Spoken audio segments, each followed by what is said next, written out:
ಕೊಲೆ ಪ್ರಕರಣ ಹೃದಯವನ್ನ ಛಿದ್ರಗೊಳಿಸಿದೆ. ಈ ಕೃತ್ಯ ಮಾಡುವ ವ್ಯಕ್ತಿತ್ವ ದರ್ಶನ್ ಅವರದ್ದಲ್ಲ, ಕಾನೂನು ರೀತಿ ಶಿಕ್ಷೆ ಅಂದ್ರು ಸುಮಲತಾ.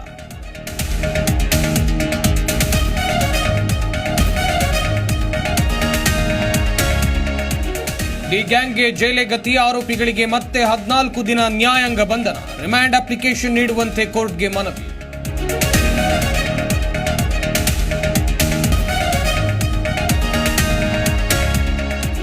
ಬಿಜೆಪಿಯವರಿಗೆ ವಿಷಯ ಇಲ್ಲ, ಆರ್ಎಸ್ಎಸ್ ಹೇಳದಂಗೆ ಕೇಳ್ತಾರೆ. ಮುಡಾ ಸೈಟ್ ಅವರೇ ಕೊಟ್ಟು ಅವರೇ ಆರೋಪ ಮಾಡ್ತಾ ಇದ್ದಾರೆ. ಸಿಎಂ ಸಿದ್ದರಾಮಯ್ಯ ಹೇಳಿಕೆ.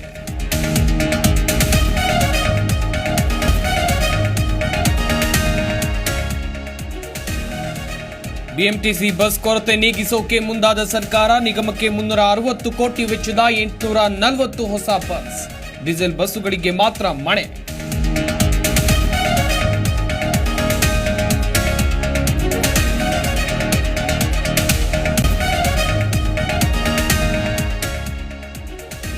ಮಹಾರಾಷ್ಟ್ರ ಗಡಿ ಭಾಗದಲ್ಲಿ ಭಾರೀ ವರ್ಷಧಾರೆ. ಕೃಷ್ಣಾ ನದಿಗೆ ಅಪಾರ ಪ್ರಮಾಣದ ನೀರು. ಕರಾವಳಿಗೆ 4 ದಿನ ಭಾರೀ ಮಳೆಯ ಮುನ್ಸೂಚನೆ.